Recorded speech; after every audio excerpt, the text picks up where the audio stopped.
आज जो कर्नाटक में जो हालात हो रहे हैं, बीजेपी, सेंट्रल गवर्नमेंट और आरएसएस के इशारे पे एक बैकवर्ड का चीफ मिनिस्टर कर्नाटक के अंदर गरीबों को योजना देके गरीबी रेखा से उनको हटाकर उनको एक मिडिल क्लास में जो है ना लेकर आना चाहता है, जिन्हें वो स्कीमों के जरिए से उनके गरीबों के बच्चे एजुकेशन पाकर गरीबों के रेखा से जो नीचे है उनके बच्चे, बेटे और बेटियां बड़े बड़े डिग्रियां हासिल करना चाहते हैं और यहाँ पर नौकरियां मिल रहे हैं और 5 योजनाओं से कई लोगों के घर चल रहे हैं और पेट भरा जा रहा है। आज वो योजनाओं से जो है इंतहाई तकलीफ आरएसएस को है। आरएसएस नहीं चाहती है कि गरीबों का जो है उनका जो है एक खुशहाल आ जाए उनके ज़िंदगी में, उनके बच्चे पढ़ लिख के जो है कामयाब हो जाए। आरएसएस की पॉलिसी हमेशा जो गोलवल करके और जो है ना उनकी योजना जो है वो यही है कि गरीबों का खात्मा करो और गरीबों को कुचल दो और साथ ही साथ जो है ये योजना को ख़त्म होना है तो सीधा जो है तुम्हारे सिद्धरामैया को इस एलिगेशन लगा के उसको उतार देंगे तो ये जो है योजना ख़त्म होती है। इसके जरिए जो है ये सारे नाटक रचा जा रहा है। गवर्नर जो है वो संविधान के खिलाफ जाके जो है सेंट्रल गवर्नमेंट के इशारों पे नाचने वाला एक गुड़िया बनकर जो है उन्होंने इस नोटिस को भेजा है। नोटिस भेजने का कोई राइट्स उसको जो है इस वातावरण में नहीं हो सकता है। मुद्दा जो स्कीम है वो उसके अंदर कोई भी जो है इलीगल काम हुआ नहीं है। वो जो काम हुआ है सरकार के ऑफिसरों के जरिए इनकी ज़मीन को जो एक्वायर करते और वो उस प्लाटों को बेचा गया, उसके बदले में उन्होंने उस ज़मीन के बारे में जब नोटिस देके पूछा कि हमारी ज़मीन बिगर कोई नोटिस के, बिगर कोई एक्यूजेशन के जो है ना हमारी ज़मीन को आप ले लिए और उसको बेच दिए, तो भले हमको अब जो है उस ज़मीन की या तो कीमत दिया जाए या तो फिर उसकी जो है ज़मीन के बदले में ज़मीन दिया जाए।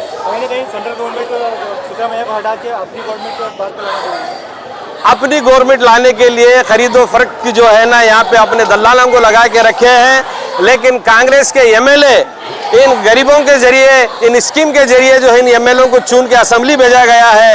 कोई एमएलए बिकाऊ नहीं है और ना ही कोई एमएलए जो है इस भाजपा और आरएसएस को सपोर्ट करने के मूड में है। सिद्धरामैया की जो है क़यादत में सरकार चलेगी और आगे 5 साल पूरा चलेगी।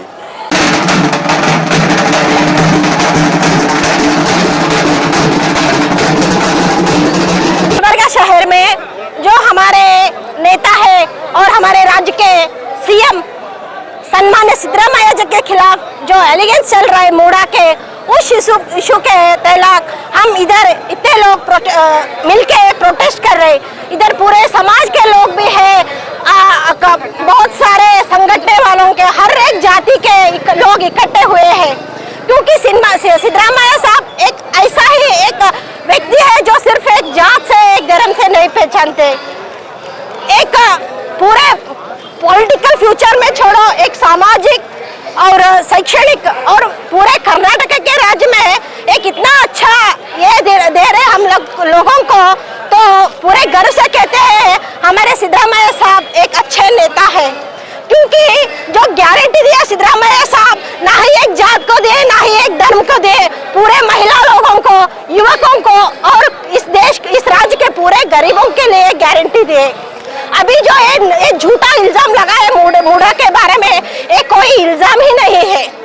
जो बीजेपी वाले बैठे हैं ना नागपुर में बैठ के ये सब हल्ला मचाने के लिए लोगों को ये करे, एक राज्य के नेता को जो छोटे मोटे एक राज्यपाल जो शोकाश नोटिस देते हैं, बोले तो शर्मनाक का एक इशू है वो बीजेपी वालों के लिए। येडियुरप्पा के बारे में तो कितना एलिगेंस हुआ, कितना कंप्लेंट हुआ, जेल को जाके आया।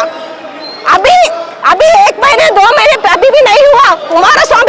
कुमारस्वामी का घर का क्या इशू हुआ, उनके बच्चों क्या क्या किया, महिला है पूरा सर नीचे कर झुका के चलना पड़ता था उनके लिए पूरे लोग, तो उनको लिए कुछ शोकाश नहीं दे रहे।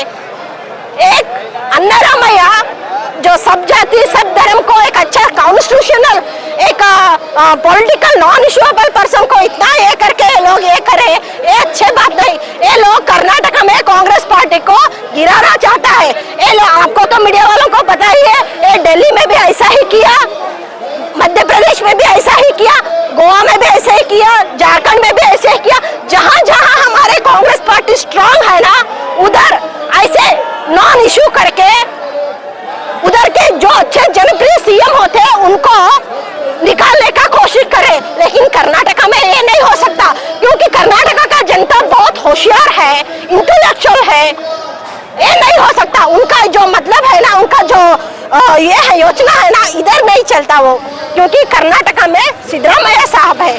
इसलिए हम पूरे लोग, पूरे जात के, पूरे धर्म के, पूरे संगठन के लोग इकट्ठा होके हम आज सिद्धरामैया साहब के साथ खड़े होने के लिए रेडी है।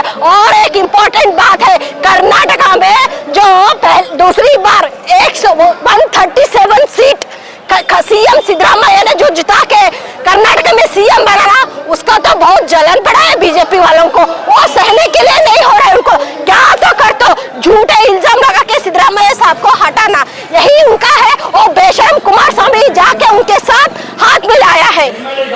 वो सम्मिश्र सरकार रह के रहे जब कुमार स्वामी ही सीएम था, तो कुमार स्वामी को निकालने के लिए वो लोग कितने झूठे ऑपरेशन कमला करके हमारी सरकार को ये किया। अभी प्लान अभी करने का है। ये मूड़ा कुछ इशू नहीं है, ये कोई समस्या ही नहीं है, ये झूठा